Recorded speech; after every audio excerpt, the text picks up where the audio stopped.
Welcome in, Sun Devil fans, to the Anderson Healey Show, the Mountain America Sun Devil Radio Network broadcast where you find the latest on Sun Devil athletics. Hello everyone, Alex Coil in for the voice of the Sun Devils, Tim Healey. It's a pleasure to be joined as always this week by Arizona State University Vice President for Athletics, Ray Anderson. Ray, it's great to see you and thanks for joining us as always. Well, good to see you, Alex, subbing in for Tim, who's traveling, but glad to have an opportunity to spend some time with you. It's the same here. Of course, Tim going up to Chicago with the men's basketball program. So much to talk about as the fall sports begin their final stretch of the season and the winter sports kick off their campaigns. And it's always one of the most exciting times on the sports calendar when everybody's going at it.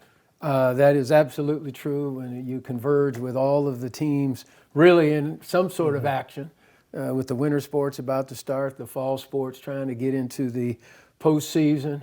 Very exciting time. It's like all 650 student athletes and all 26 varsity programs are activated in some significant way. So this is the most fun time of the year, for sure. We'll cover as much as we can today, of course. Speaking of exciting times, though, ASU Triathlon hosts the national championship this weekend in Tempe as the group chases its 7th consecutive national title. Later on today's show, we will welcome a couple special guests from the Sun Devil Triathlon program, head coach Cliff English and 2022 individual national champion Amber Schlebusch. Ray, so much excitement around this program, of course. I have to applaud the consistency of the group. Maybe the only thing more consistent is the Innovation Championships here at Arizona State. But no matter what, though, it's going to be an exciting championship to host this weekend. Yes, we're looking forward to it. And it's 7th consecutive would be tremendous. We missed 1 year there. But Coach English has done a tremendous job. This is the 3rd or 4th year, I think, Alex, that we're hosting it because the Tempe Town Lake, this community, this university can really put on a championship. And certainly our Tri team is at home, ready to go. I'm not sure how many teams are competing, but usually it's a very, very packed and high quality field. So should be fun, and we're delighted to host, and I know our women are ready to go out there and compete. Should be perfect weather this weekend for that contest. The sport of triathlon as a whole named it as an emerging sport back in 2014, kickstarting the process to the NCAA championship sport designation. There are a number of hurdles to officially become an NCAA championship sport, one of which the minimum number of programs, you have to reach 40 within 10 years of the designation. Sport now has 42 programs in total. There's a lot of momentum and optimism surrounding the sport. It has to be great to see the opportunity coming nearer and nearer for more student athletes to compete at triathlon at the NCAA level. And it's a beautiful sport, and the academic standing of the triathletes is amazing. When you're spending that time running and swimming and biking, you got a lot of time to really think about the other things that are going on in your life. And one of the things that this is just my theory, is that they're just really dedicated people. And so they're dedicated to their sport, but they're also dedicated academically. And it's just a wonderful group of student athletes from the day Cliff English walked in here and we started putting these rosters together. It became very clear that this was going to be a very special group. But I don't think anyone could have projected 7, 8 year, hopefully in a row, national championships. But it's here.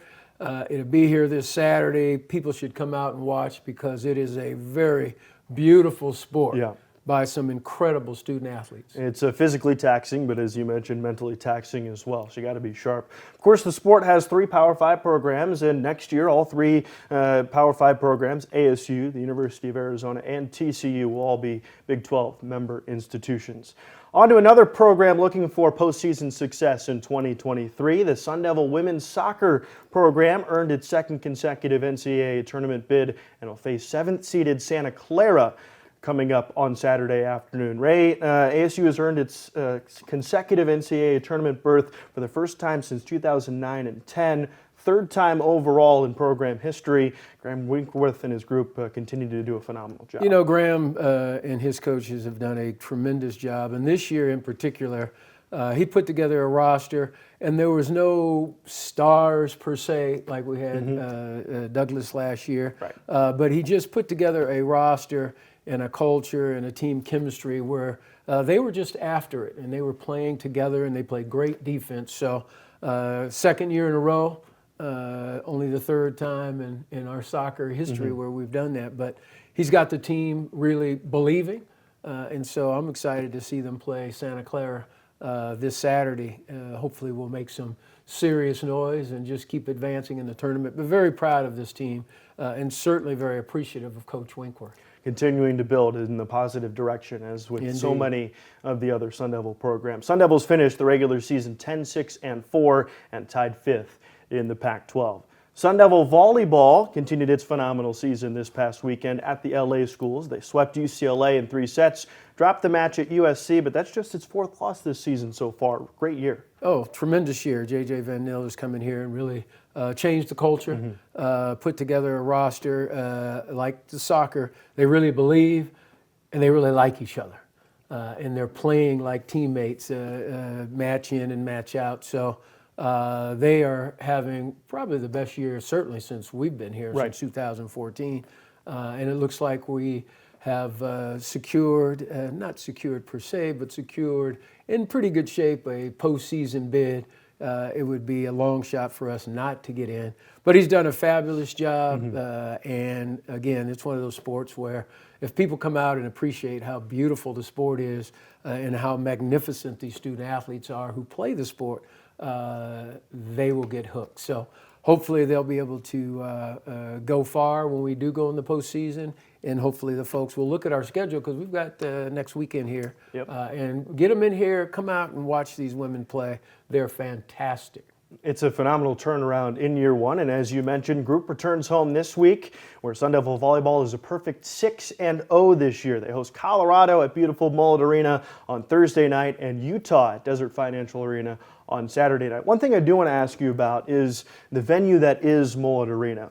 Last year we saw it pretty much exclusively as a hockey venue, but we've also seen wrestling, now volleyball, and in the near future gymnastics compete at that venue. It's becoming quite the place for Sun Devil athletics. Oh, it's a beautiful venue, and it was designed originally to accommodate multiple sports. And then, of course, we had the Coyotes, somewhat surprisingly, but very positively, come in. So once the Coyotes, at some point in the next 2 or 3 years, are moving on to greener pastures, perhaps, then even more of our sports will be able to have dates in Mullet. But it was originally designed to make sure we could accommodate hockey, but also wrestling, gymnastics, volleyball, and at some point in the future we might do selective women's basketball games in there as well. So it's a fabulous facility, really multi-purpose, and really happy to make it available to all of our sports.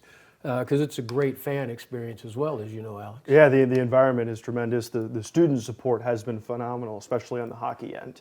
Plenty more action at both Mullet Arena and Desert Financial Arena this week. We'll start at DFA with Monday night's result. The women's basketball program kicked off its season with a 70-55 victory over the UTSA Roadrunners. A tremendous showing from the offense in the first half, having scored 49 points. And I can't remember since I've been here 49 points and a half. Right. And it was nice to see a healthy squad out there.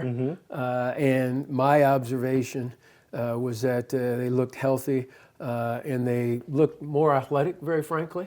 They were running up and down. They were shooting the ball. They were passing. So I think you'll see an improved team under Natasha Adair this year. And certainly the start last night was very encouraging, Alex. Yeah, that's for sure. Year 2 of Natasha Adair's helm at the program. And her squad hosts Montana State on Friday night and San Francisco Monday night, both at Desert Financial Arena. On the men's side, Bobby Healey and his new look Sun Devils go to Chicago to tip off the campaign against the Mississippi State Bulldogs in the Barstool Sports Invitational. That's an event that also includes Loyola Chicago and Florida Atlantic, 2 of the great Cinderella stories from tournaments in recent memory. Should be a great event up there at Wintrust Arena. Oh, it'd be fun. And, you know, I was visiting with Bobby last week, and to get a chance to go up and get in Chicago, which is great basketball land, as you know, play Mississippi State, who was a tournament team last year.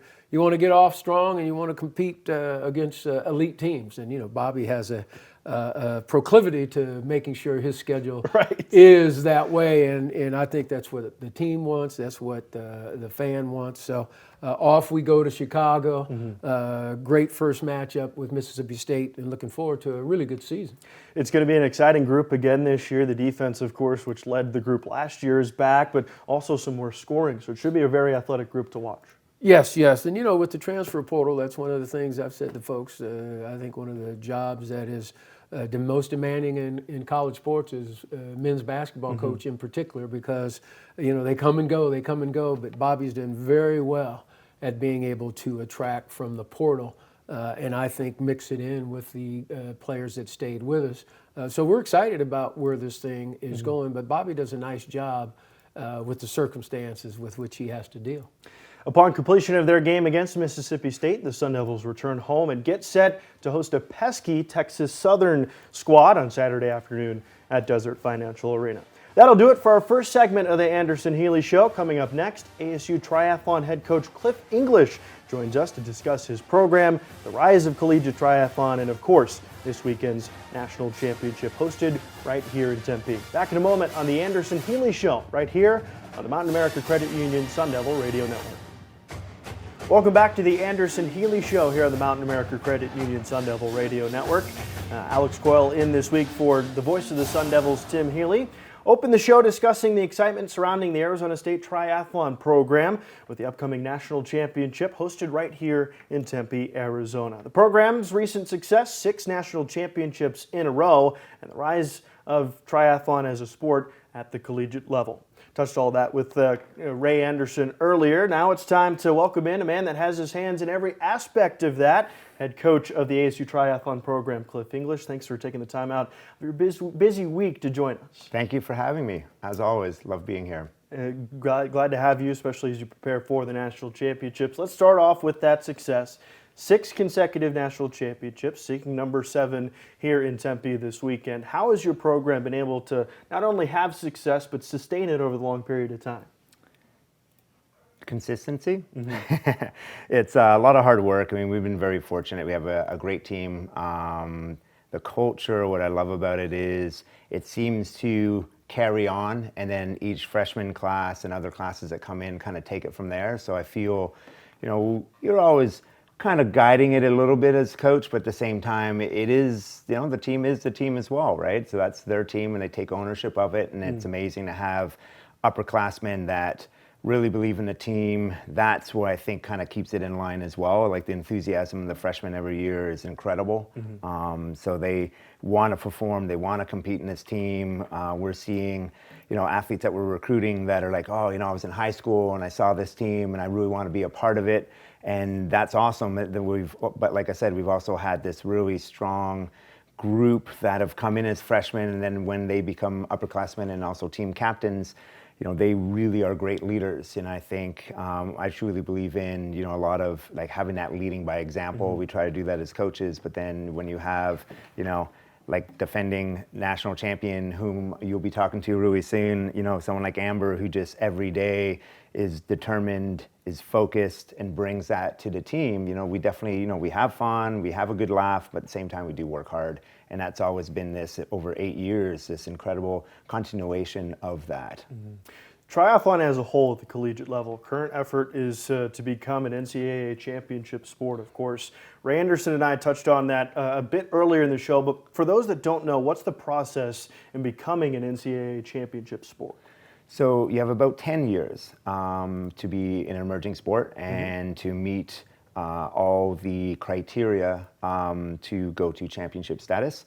That would include getting to 40 schools, preferably over 40 schools. What you do need also is for all of those 40 schools to compete in one calendar year to have the minimum amount of finishers and the minimum amount of competitions done. So we're hoping we can check that box either this season or next, and we are looking to moving to championship status either 2024, but most certainly 2025, which I know can't come any sooner for the director points and director cup and all that. Be amazing, yeah. Yeah, just awesome to see the sport continue to grow. Of course, as you mentioned, sport designated as an emerging sport back in 2014. One of those hurdles is the 40 program plateau. Currently 42, great number, might I add, institutions to compete and are competing right now. How cool is it for you to see the sport grow at the collegiate level and to see more and more athletic departments invest in triathlon programs? It's amazing. It's exactly what we set out to do. You know, when we were added, first Power 5 school, first D1 program, like a big school. We were 9th, I believe, when we added, all the way back, when I was hired in the fall of 2015. So, to kind of see, we had a few years afterwards that we were almost getting, 14, 15 schools adding, COVID, I think for most collegiate programs across the board in the different sports definitely were hurt a little bit, but I think we're kind of getting back to that and seeing that growth. And even now, I think we're around 14 or 15 D1 programs and seeing some of the bigger, TCU, I mean, obviously we have Denver and San Fran and also Navy now, but U of A as well, and just getting these larger schools in with, good budgets, big budgets, and really big aspirations. Everyone always says they want to beat us, so they keep doing that and they keep adding. So we'll keep keep setting that bar and keeping that bar high and keep raising it. So as you mentioned, ASU was the first Power 5 school to add women's triathlon. University of Arizona and TCU have since followed. What role, though, has ASU played in the promotion of this sport to championship status? Yeah, a really big role. I mean,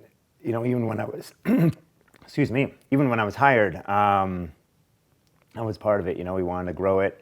It was definitely the role that Ray saw, us at ASU, being innovators and being leaders, So, right from the very beginning after our first season in 2016 and going and traveling to a national champs, we actually then put in a bid to host it.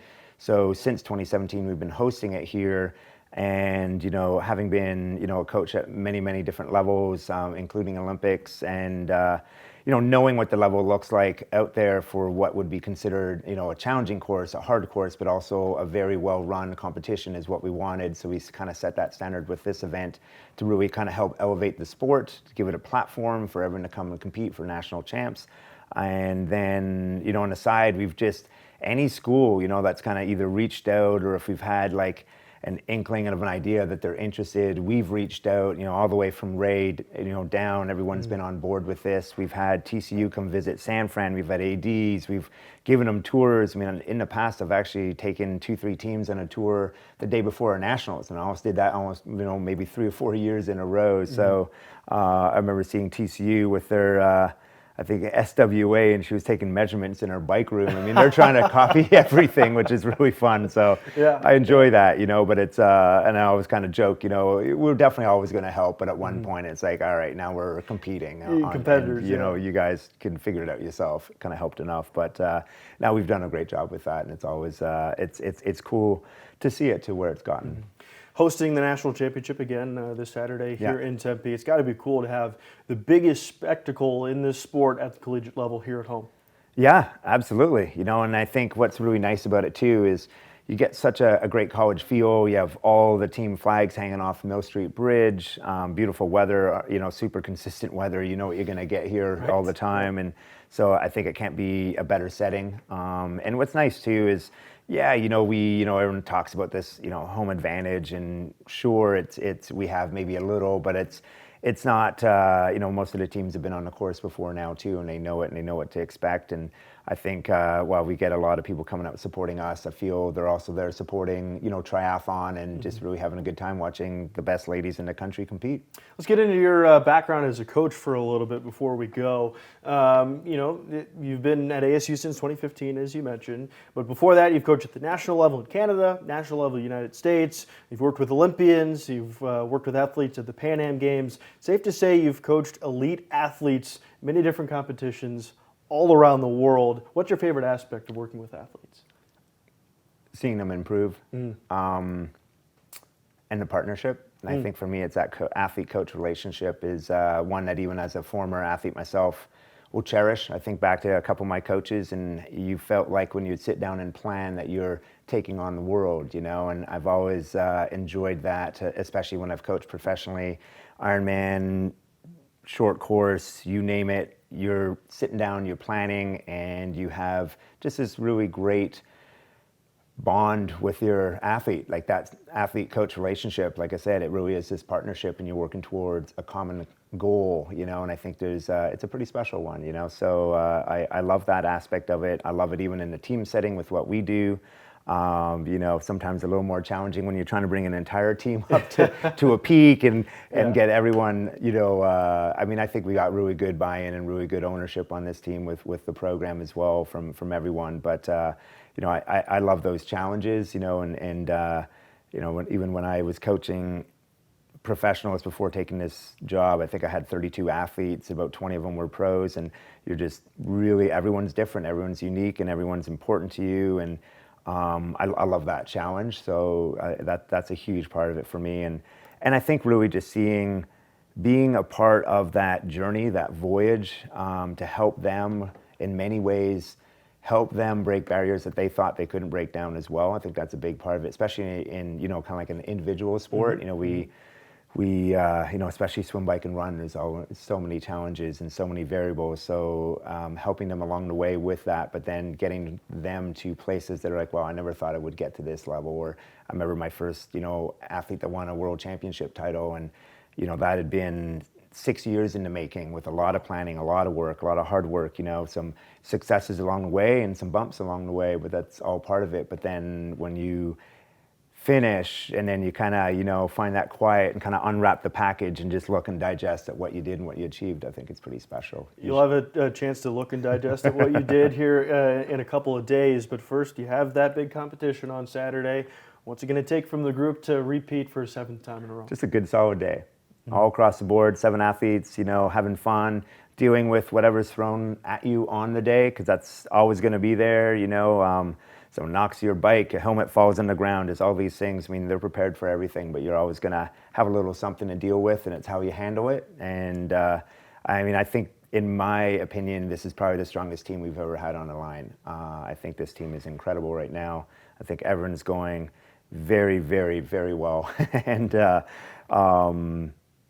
hungry. I think that's the biggest thing. From all the way from our senior Amber all the way down to our freshmen, they're just really hungry for it. We've seen just with some of our freshmen in the few, literally it's just a couple months, right? We barely 3 months in, and that's how long you have them. And just seeing from competition to competition, their growth, the steps they've made in improving and even becoming even more skilled, and that they're hungry for it. I mean, after our first race, I had I think 3 of them, they were like, hey, I really want to work more on this and more on this, coach. Can we do one-on-one with you? Can we do a little more of this? And I mean, that's what you want, right? That they're not begrudgingly trying to get better. They really wholeheartedly as individual athletes want to as well. And I think we've been very fortunate too with our team and program that we've get just spectacular student athletes that want to excel in every aspect, classroom and in their sport and every aspect of their sport. And that makes our coaching a little easier there.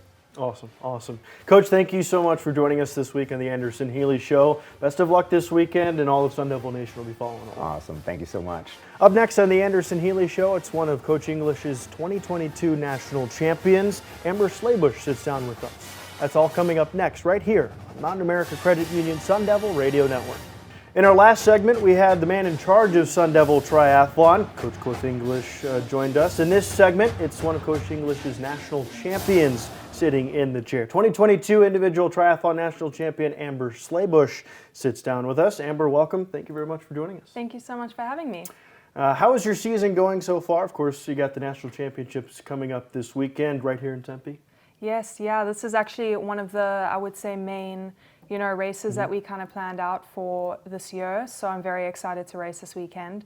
But yeah, the season's been long. I started all the way back in like February, so definitely a little bit excited for off season. But yeah, I've had, as much as I'm focusing a lot on my senior year, and I'd like to go out with a bang at national champs. I have also been focusing a bit on accumulating Olympic points because the Olympics only come around every 4 years as well. So, I'm going to try to give myself a fair shot at that.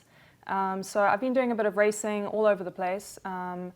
And I'm excited to kind of end off. I think it's quite cool that I get to end off the season with a bunch of girls that have literally dragged me through this entire season and have been like by my side the entire way. So yeah, I'm excited for this weekend, and the season has been great so far. We've been building, so I think something special is going to happen.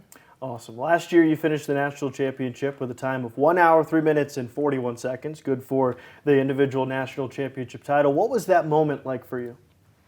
Wow, that was it was pretty surreal. I remember, like, I do a lot of visualization to kind of prepare, and I was struggling a little bit to like visualize what it would be like to run down the finish chute in first place, and to do that with, like, I think it was almost a minute back to the second athlete, so to be able to actually absorb that moment and the crowds. And my mom had traveled all the way from South Africa, and my boyfriend had traveled from Hawaii, so I had, some of the biggest supporters in my support system there, like on the side screaming for me.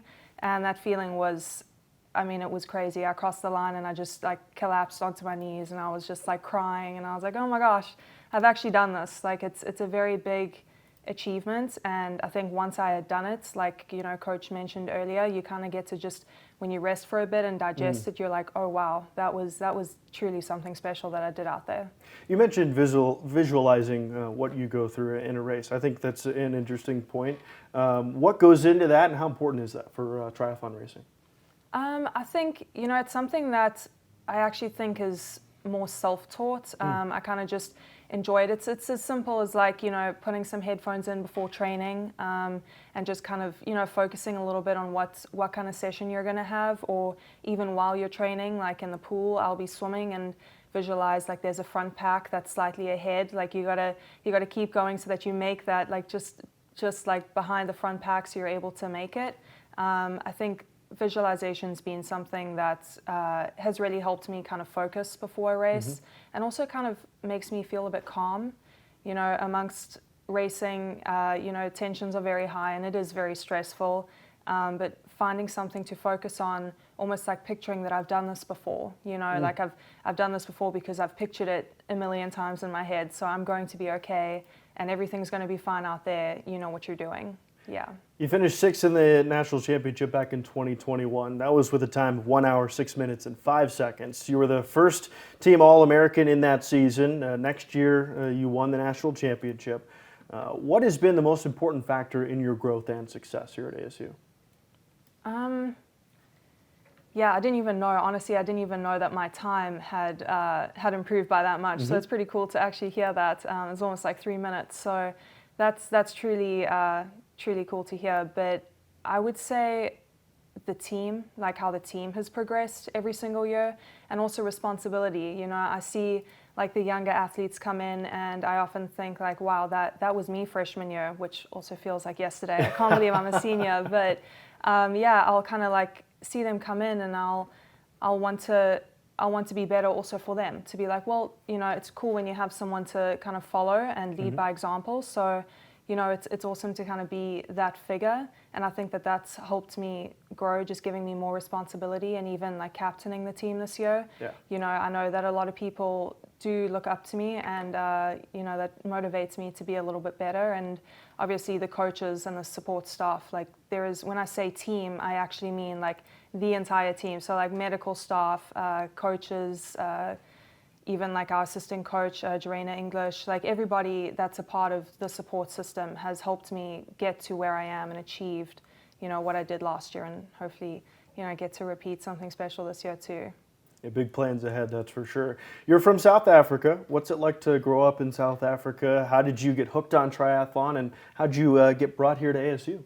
My mom's actually going to love this, because this is actually, she's the reason I got into it. Awesome. Yeah, I kind of grew up swimming, and kind of just distanced myself a little bit from that when I reached about age 14, and have always been a pretty natural runner. And my mom was like, she was doing Ironmans, which incredibly long days out. It's about like 12 hours of racing. So, she's slightly crazy. But yeah, she was like, well, I do triathlons. Why don't we just enter you in something fun on the weekend? We do it with some friends, and let's just say I never looked back from there. I was like, wow, this is probably the most painful thing I've ever done, but it's also the most exciting and has been the best experience that I've had in the sporting realm.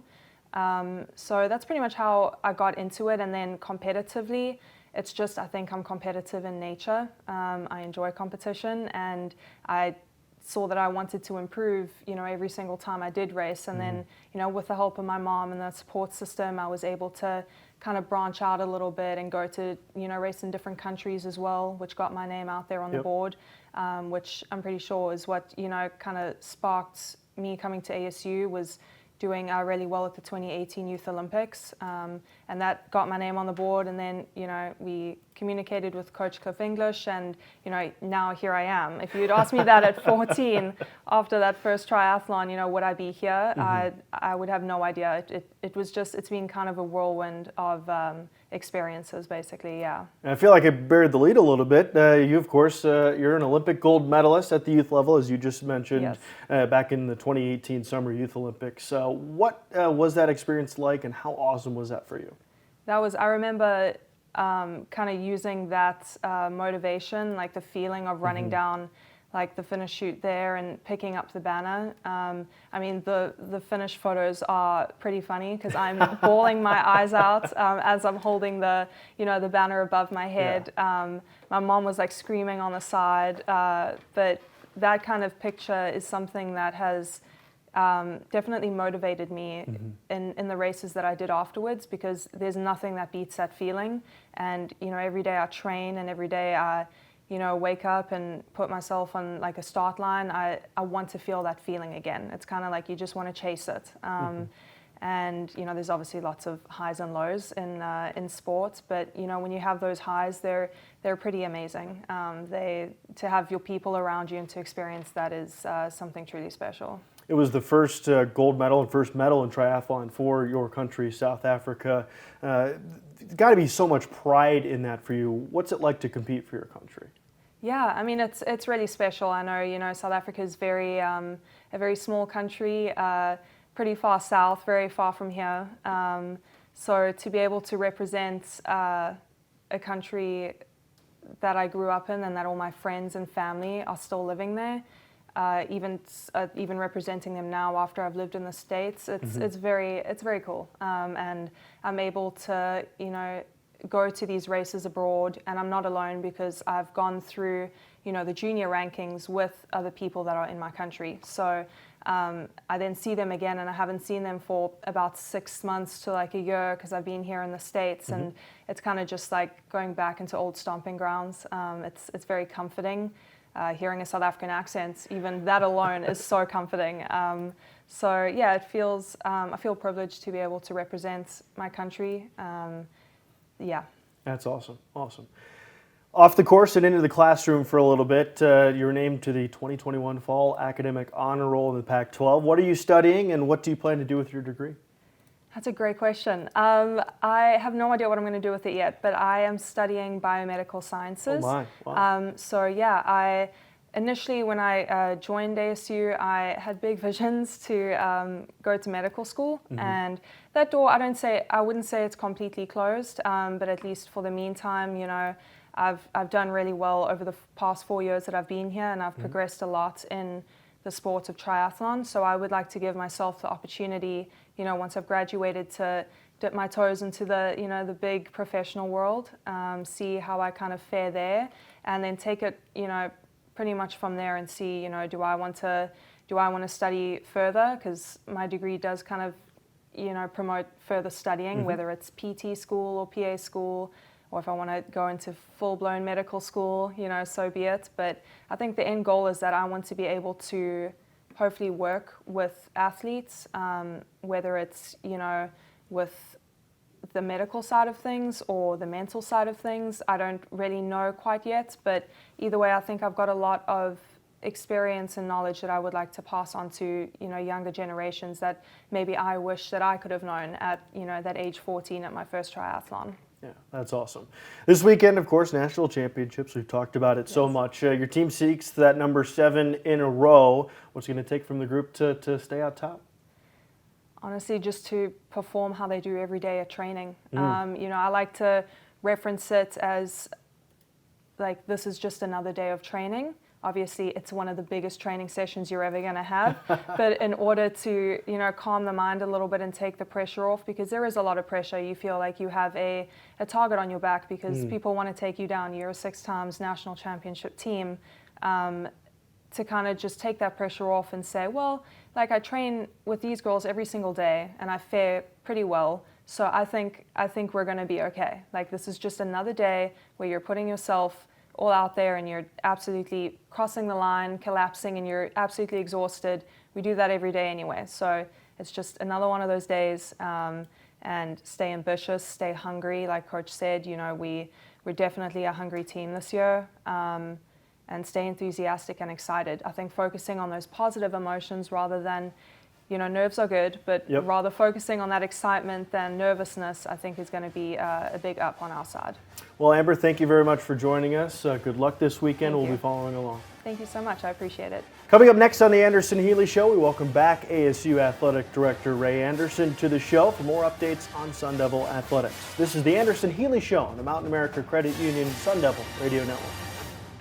Welcome back to the Anderson Healey Show on the Mountain America Credit Union Sun Devil Radio Network. Final segment of our show. We welcome back ASU Athletic Director Ray Anderson to the show. Ray, thanks again for joining us. Let's go to the ice really quick. Coach Greg Powers has his Sun Devil hockey program buzzing, as they say. ASU completed the weekend sweep of new Division I program Stonehill at Mullet Arena last weekend. The sweep pushes ASU to 6-1-1 on the season, best start in program history, and a number 16 ranking in the polls. Ray, it's the best start in program history, as we mentioned. The group has been amazing to watch thus far. Yes, and you being the voice of hockey, should appreciate it because you see them more than I do, very frankly. But it's a really solid group, and Coach Powers and his assistant coaches, I think, have really molded a nice roster. Again, I'm always thinking about the culture with a very strong culture, and so to bounce back in that first game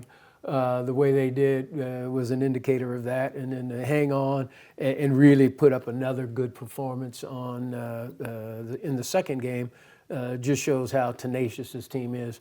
Best start in program history. It's a young program, but when you're 6-1-1 in Division I hockey, and you're rated top 20 in the country, that's an indicator that you've got people's attention, and this program has got the right trajectory. And just expected to keep growing and getting better and better. I'm very, very pleased with our hockey program. Yeah, as an independent, it's important to get off to a hot start, and a hot start they have. This weekend, another big test for the group as number 2 Denver Pioneers come to town for the first time ever at Mullet Arena. They visited over at Oceanside Ice Arena, of course. Puck drop set for 7 o'clock on Friday, 5 o'clock on Saturday. Ray, it's a good look at the future conference rival, of course, as the program transitions to the NCHC. It'll be a crazy weekend at Mullet Arena, as always. Oh yes, and with number 2 Denver, and that's a college factory over there. 8 national championships. Yeah, that's a hockey factory, and the NCHC is the strongest hockey conference in the country. So to get a sneak preview of Denver, one of our future conference participants, coming to our place. They haven't been here. I think they will be very impressed with this facility. I'm sure their commissioner, Heather Weems, will most likely be in the building as well. Yeah. And so it should be a great weekend of hockey, and the folks here who know college hockey, they will appreciate Denver coming into our home, and they'll appreciate the fact that these Sun Devils are real, and this hockey future here is the real deal, Alex. Yeah, future definitely looks bright. You can hear the matchup with the Denver Pioneers every single hockey game this season right here on the Sun Devil Radio Network as Tyler Paley and myself, Alex Coil, get you set with a pregame show 30 minutes before puck drop. One last question on hockey. Joey DeCord, a Sun Devil legend, got to start at Mullet Arena as a member of the Seattle Kraken on Tuesday night. And it has to be amazing to see Sun Devils start to make an impact at the NHL level, not even 10 years into the program's history. It's really quite astounding to see Joey be able to come back home and get the start. Was really classy all around and good for the program. But Yeah, you got a program this young, and now you got Joey DeCord starting in goal for the Kraken here at his here at his old place. It's quite gratifying for the program. It's gratifying for the sport of hockey, and I know Coach Powers and this entire program is very proud. Of course, he was the goaltender for both NCAA tournament berths before turning pro. Moving to the gridiron, it was another tough weekend for the Sun Devil football program. A tough loss to Utah. But as we all know, the expectations coming in, it just makes it harder when the injuries start to pile up. Oh, injuries happen, but sometimes they happen in multitudes that you just cannot expect. And that's what's happened to us. No one wants to hear any excuses because everybody has injuries, but I've never been around a team as long as I've been around college and professional football with the magnitude and the number of injuries we've had, particularly on the offensive line and at quarterback. And so it is what it is. What you like, though, is that you keep the tenacity, you keep going out there. Nobody's laying down, nobody's quitting, and certainly nobody's feeling sorry for ourselves because no one else is. So I think Coach Dillingham and the staff under the circumstances are doing a very fine job, and you just got to keep working on the culture and just doing whatever you can, whenever you can to get better. And I have great confidence that the Kenny Dillingham era will end up with great success because I think the culture is going to move that needle significantly. A good testament to that culture. Some of the good news from the program. It was announced the plan pending board approval, of course, to extend both defensive coordinator Brian Ward and head coach Kenny Dillingham. Good to see both of them locked in here in Tempe for the long term. Yes, and you have to do that. And with regard to Coach Dillingham, we had said when we first started discussions with he and his agents last December and then again in June that in the event that there was going to be a bowl ban for whatever reason leading from the investigation, that we would extend him an additional guaranteed year. And you just got to go through the ABOR process, which will happen right after the season. So glad to get that done. So folks should know Kenny has a brand new 5-year deal that starts. Coach Ward was very important to get him finalized and staying for the next 3 years. And very frankly, 2 or 3 of the other coaches that we wanted to make sure we retain are being worked on. So we will deliver on continuity, and that's important, particularly with a first-time head coach. And with this day and age of the transfer portal, you want to solidify your coaching staff, particularly as you're going into the portal season, as well as the high school recruiting signing day period coming up. So we have done those things deliberately, so glad to have gotten Coach Dillingham settled, to be settled, and Coach Ward certainly settled already, and others to come. You can see the growth not only on the field with the players, but the coaching staff as well as it goes through. Sun Devil football program heads to UCLA this Saturday to take on the Bruins at the Rose Bowl. You can hear all of the action right here on the Mountain America Credit Union Sun Devil Radio Network with Tim Healey and the gang. Of course, could be one of the last trips to the Rose Bowl for ASU for at least the foreseeable future. Great venue, going to be an exciting weekend. It should be, and hopefully the weather is nice and the fans show up because the Rose Bowl is a magnificent venue.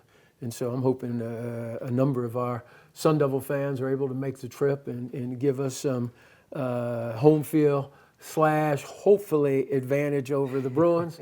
We'll take anything we can get. It's going to be a fabulous day, and it's a great venue. And so I hope this trip proves very successful. We've spoken quite a bit about triathlon. Let's shift over to another race as the Sun Devil cross country team competes in the NCAA regionals starting this weekend in Sacramento, California. Exciting times as always come postseason time for head coach Ryan Ray and his group. Well, you always want to get to postseason, and Coach Ray and this group, whenever you get a chance to go up in big elite races, you got to be excited. So hopefully they'll get up there and compete very well, and you never know. Because you got to run the race, you got to be in there, and Ryan Ray's got competitive roster members, so you never know, Alex.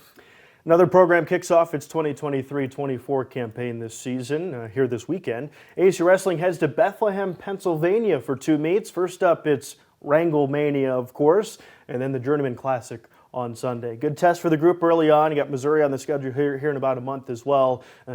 We'll get another look at key returner Colton Schultz and the group in action. And Zeke Jones always has a very strong team, as we know. In the last 5 or 6 years, we're going to be top 10. So he also likes to get out and tussle with the big boys and the tough guys right from the beginning, because that makes for just a better overall season, and our guys will be ready when you get to the NCAA. So off to a fun and competitive start for wrestling, as is our norm.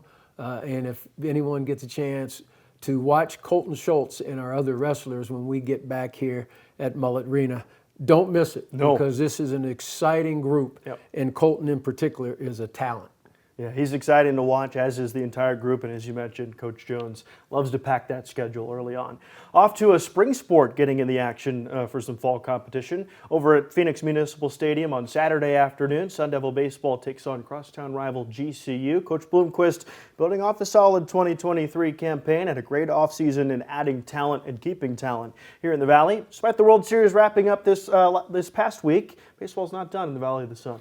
Oh, no. Baseball's not done at all, and we're going to get started. And before you look up, it'll be spring training again for Major League Baseball. This is the place for baseball, period. But certainly for college baseball, it's going to be ASU, and I'm glad to have Willie excited about his squad. And again, as we talked about, Alex, this is the most exciting time of year as we're going through. There's competitions all over the place, multiple competitions, many times on campus at the same time during the spring. So it'll be exciting, and looking forward to baseball, looking forward to softball, looking forward to golf, looking forward to tennis, and a number of others. Lacrosse, we don't have time to talk about them all, but they'll all be in action, and we're excited about that. That will do it for this week's edition of the Anderson Healey Show on Mountain America Credit Union Sun Devil Radio Network. I'd like to thank our executive producer, Senior Associate Athletic Director Doug Tamaro, our engineer producer Sean Crespin, Mountain America Credit Union Sun Devil Radio Network interns Jacob Jones, Evan Reiser, and Bobby Hurley Jr. Thank you to Kim Nelson for making sure the show can happen, scheduling through all the busy time in Sun Devil athletics. Tim Healey again back next week for the Anderson Healey Show. Until then, for Ray Anderson, I'm Alex Coil. Thank you so much for tuning in. Until next time on the Anderson Healey Show on the Mountain America Credit Union Sun Devil Radio Network.